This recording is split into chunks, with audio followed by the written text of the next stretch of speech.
Assalamualaikum warahmatullahi wabarakatuh. Salam sejahtera untuk kita semua. Pada kesempatan kali ini, kita akan membahas materi dengan judul pemrosesan informasi, tahapan memori, yaitu sensori, short term, dan long term memory. Materi ini termasuk dalam mata kuliah psikologi pendidikan.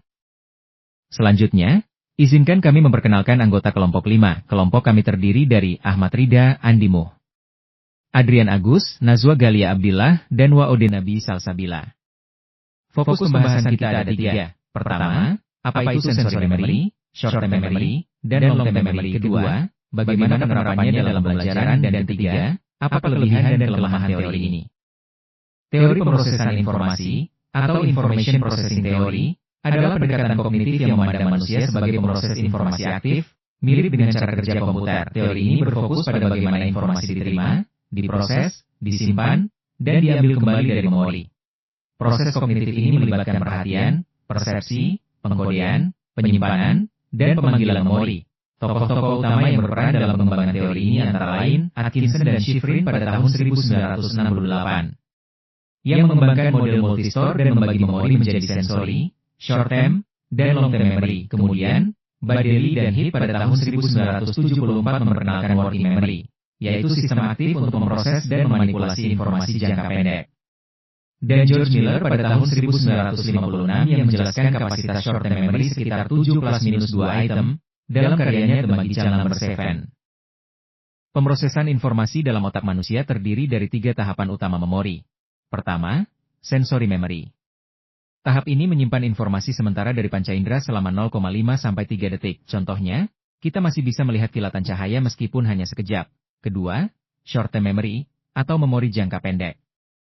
Di tahap ini, informasi disimpan sementara selama 15 sampai 20 detik, dengan kapasitas terbatas sekitar 7 + -2 item. Contohnya, mengingat nomor telepon yang baru saja disebutkan, tetapi bisa cepat hilang jika tidak dicatat. Ketiga, long term memory, atau memori jangka panjang. Tahap ini menyimpan informasi secara permanen dengan kapasitas tidak terbatas. Informasi disimpan dalam bentuk skema atau struktur pengetahuan. Contohnya, kemampuan mengingat cara naik sepeda atau rumus matematika yang sering digunakan. Prinsip-prinsip belajar berdasarkan teori pemrosesan informasi terdiri dari 5 hal utama. Pertama, perhatian atau attention. Informasi hanya bisa diproses dari memori sensori ke memori jangka pendek apabila mendapat perhatian. Karena itu, guru perlu menggunakan strategi untuk menarik perhatian siswa. Kedua, pengulangan atau rehearsal. Pengulangan membantu mempertahankan informasi dalam memori jangka pendek. Pengulangan sederhana berguna untuk penyimpanan sementara, sedangkan pengulangan elaboratif, yaitu mengaitkan informasi baru dengan pengetahuan lama, lebih efektif untuk penyimpanan ke memori jangka panjang. Ketiga, pengorganisasian atau organization. Informasi yang terstruktur lebih mudah diproses dan disimpan. Teknik seperti pengelompokan atau chunking, peta konsep, dan hierarki sangat membantu. Keempat, pengkodean atau encoding. Semakin dalam informasi diproses, semakin kuat jejak memorinya. Membuat informasi menjadi bermakna bagi siswa adalah kunci agar masuk ke memori jangka panjang. Kelima, latihan pengambilan kembali atau retrieval practice. Latihan mengingat informasi, misalnya melalui kuis atau tes. Teori pemrosesan informasi memiliki beberapa kelebihan. Pertama, teori ini terukur dan sistematis, sehingga memberikan kerangka yang jelas tentang bagaimana informasi diproses. Kedua, relevan dengan perkembangan teknologi pembelajaran seperti multimedia dan e-learning. Ketiga, teori ini memberikan panduan praktis bagi guru dalam menggunakan strategi pembelajaran.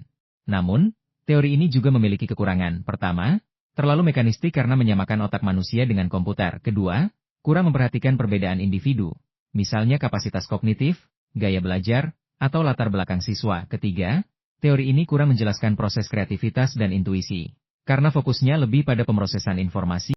Jika dibandingkan dengan teori belajar lainnya, terdapat beberapa perbedaan. Teori pemrosesan informasi berfokus pada proses kognitif dan memori, dengan guru berperan sebagai fasilitator pemrosesan informasi, sedangkan siswa dipandang sebagai pemroses informasi yang aktif. Dalam teori behavioristik, fokus utamanya adalah stimulus dan respons. Guru berperan sebagai pemberi stimulus, sementara siswa hanya sebagai penerima. Sementara dalam teori konstruktivisme, siswa berperan sebagai pembangun pengetahuan, dan guru sebagai fasilitator atau pemandu. Fokusnya adalah pembelajaran bermakna dan konteks. Beberapa strategi pembelajaran yang sesuai dengan teori pemrosesan informasi adalah sebagai berikut. Pertama, penggunaan multimedia dan visualisasi. Guru dapat memanfaatkan gambar, diagram, video, atau animasi untuk memudahkan pemrosesan informasi melalui jalur visual dan auditori.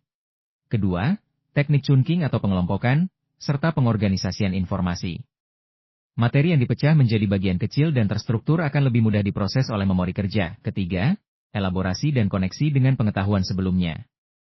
Informasi baru yang dihubungkan dengan pengetahuan lama akan lebih mudah masuk ke memori jangka panjang. Keempat, latihan retrieval praktik dan pemberian umpan balik.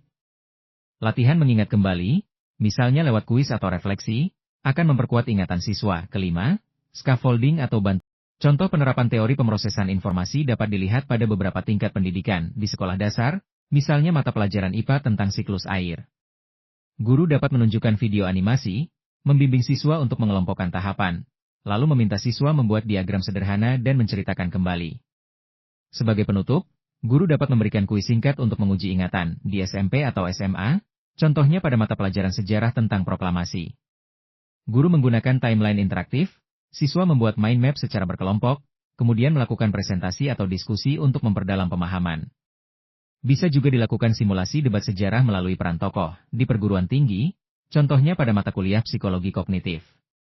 Mahasiswa mempelajari model memori melalui simulasi komputer, melakukan eksperimen kecil untuk menguji kapasitas memori kerja, lalu menulis refleksi tentang penerapan teori ini dalam desain pembelajaran.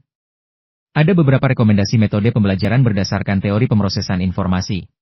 Pertama, gunakan model pembelajaran berbasis masalah atau problem-based learning untuk melatih siswa mengolah informasi secara mandiri dan kontekstual. Kedua, terapkan metode spaced repetition, yaitu mengulang materi dalam interval waktu tertentu agar memperkuat memori jangka panjang. Ketiga, integrasikan teknologi digital, misalnya dengan kuis interaktif, laboratorium virtual, atau augmented reality untuk memfasilitasi pemrosesan multimodal. Dari pembahasan ini dapat disimpulkan bahwa teori pemrosesan informasi menjelaskan bagaimana otak manusia menerima, mengolah, dan menyimpan informasi melalui 3 tahapan memori, yaitu sensory memory, short-term memory, dan long-term memory. Teori ini sangat relevan untuk pendidikan karena mendukung berbagai strategi belajar seperti penggunaan multimedia, chunking. Demikianlah presentasi dari kelompok 5 mengenai pemrosesan informasi dan tahapan memori. Terima kasih atas perhatian teman-teman. Wassalamualaikum warahmatullahi wabarakatuh.